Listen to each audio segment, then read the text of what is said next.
Yo. What's up, everybody? I'm back. Reaction video. Haven't did one of these in a while, I know. Because I got a new computer and stuff. I need to fix some stuff up. I didn't really know what to do. So that now I know what to do on this computer for these reaction videos. So that now I'm going to get back on the grind for these reaction videos. But yeah, for this video, we have Jimmy High Roller. It's really going to happen. So yeah, this is the video, and you guys subscribe, like, and comment down below what reaction videos you guys would like me to do. But today we have no face cam today, but for the videos in the future we might have some face cams. Alright, yeah, let's get into this video. Hey yo, dude, what the heck?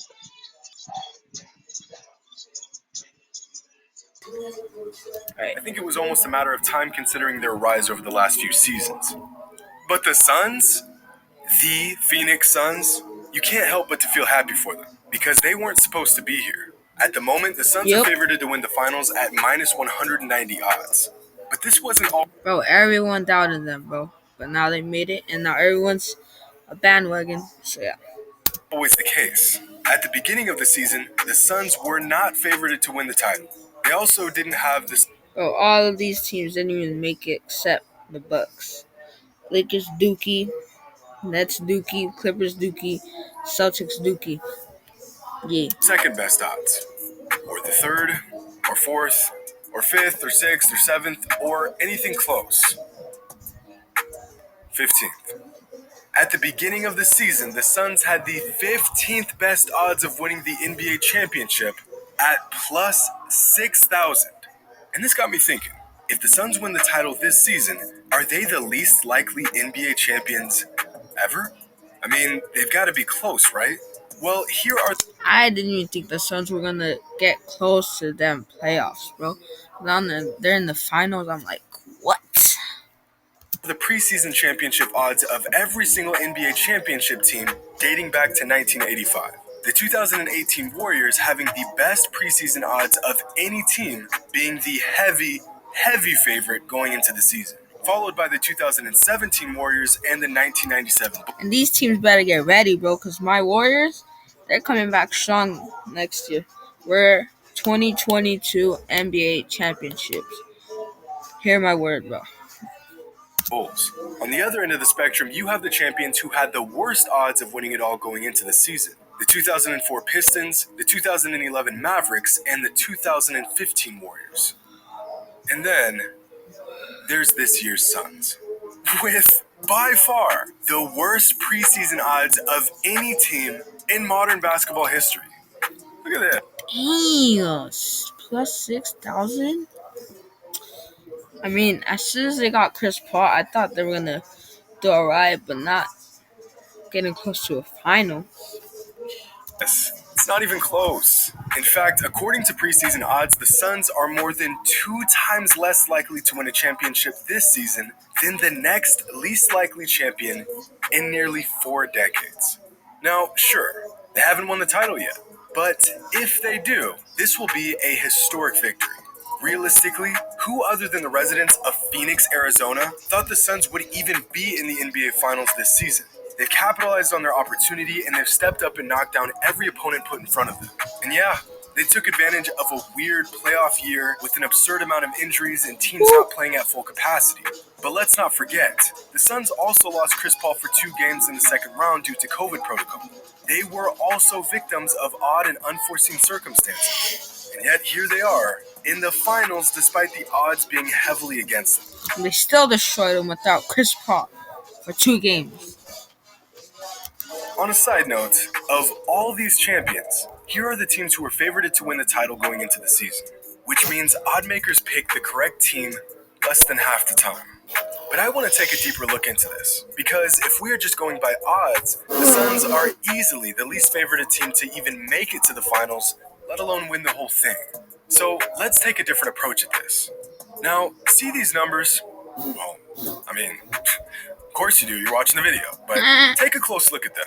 Because these are statistically the most likely NBA champions of the last 38 NBA seasons. A collection of some of the best teams ever assembled, topped off with the 2017 Warriors. And you're probably thinking, how in the world did I come up with this list, and what do all these numbers mean? Well, by using the SRS stat, which is a statistic that uses a few variables to determine how good or bad a team is relative to the rest of the league, I covered this stat last season in this video, we can find out how difficult or easy a championship run was. But we can also find out how much better a team was relative to their competition in any given postseason. For example, in the 2017 playoffs, the Warriors faced an opponent with an average SRS score of 3.44. Meanwhile, the Warriors had the fourth best SRS score in the history of the league with 11.35, which means they were 7.91 SRS better than their average opponent in that playoff run, which is statistically the largest gap of any team in relation to their opponents since 1984. Simply put, this relative SRS score shows us how much better each championship team was relative to the opponents they faced to get the championship. Well, by using this same method, I found that these teams are the 10 least likely champions of the last 38 seasons. With The Lakers were a least likely championship? What? How, bro? You have Kobe and Shaq, bro. the 1995 Houston Rockets topping the list with an SRS 3.67 less than their average playoff opponent, which is absurd. This means that when the Rockets won the title in 1995, every single team the Rockets faced that postseason was not only better than the Rockets, they were statistically considerably better than the Rockets. And this would make sense, because in last year's video, we determined that their championship run that season was the most difficult in modern NBA history. But this list isn't just about difficulty, it's about difficulty relative to each team. And they only won it because Jordan retired For example, for 1 year. the 2001 Lakers are arguably the greatest team of all time, and yet their championship run is the second hardest on this list. And that's because in order to get it, they had to go through a 50-win Blazers team, a 55-win Kings squad, the Spurs who had the best record in the NBA that season with 58 wins, and a 56-win 76ers team in the finals. Are you kidding me?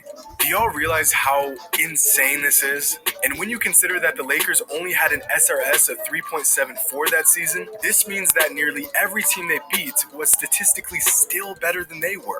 Now, if the Bucks win the title this season, this would give them a relative SRS score of 2.57, which is a pretty average title run, just slightly unlikely. But if the Suns win the championship, they would have a relative SRS score of 0.88, which would land them with the 8th least likely title of the last 38 seasons, right between the Cavaliers in 2016 and the Raptors in 2019. The Suns have beat the returning champs in the Lakers, they've defeated the league MVP in the Nuggets, and they beat the heavily favored Clippers. And it would only be fitting that Chris Paul wins a championship in this fashion. Possibly. Not gonna lie, Chris Paul does actually deserve a ring, so I hope the Suns do win the championship. I'm going for the Suns. I'm not going for the Bucks. So, yeah. The most unlucky player of our generation. Because if you look at a timeline of CP3's career and what has unfolded for him, it's honestly shocking that he hasn't won a ring yet. We can all recall the NBA's decision to veto Paul's trade to the Lakers in 2011, a decision that altered the NBA for years. We are all witnessing what Chris Paul can do with Devin Booker and a scrappy young Suns team.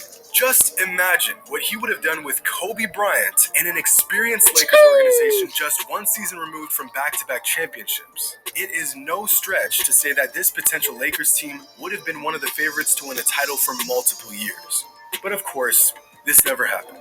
Then there's the monumental collapse the Clippers had in the 2015 playoffs. After being up 3-1 in the second round against the Rockets, fate would have it that Paul would not see the conference finals, since the Rockets went on to win the next 3 games, completing the dreadful 3-1 comeback. Fast forward to the next season in the 2016 playoffs, and after going up 2-0 to the Blazers in the first round, both Paul and Blake Griffin go down with injuries, allowing the Blazers to win 4 straight games. And then, of course, one of the most overlooked what-ifs in recent NBA history, Chris Paul's hamstring injury in the 2018 Western Conference Finals. The Rockets were up 3-2.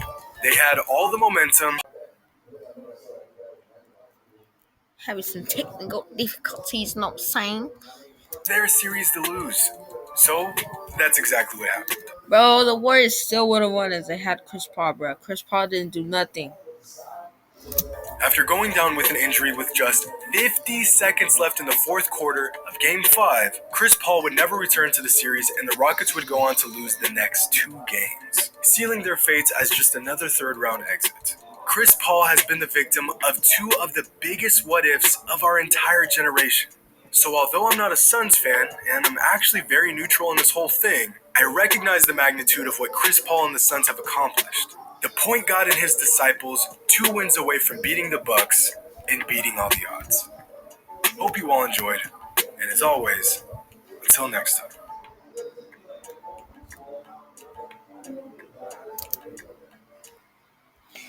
So yeah, guys, that's gonna be the video right there. Hope you guys liked it. Make sure you guys subscribe, like the video, and comment down below what reaction videos you guys would like me to react to. And yeah, I'm out, guys. Peace.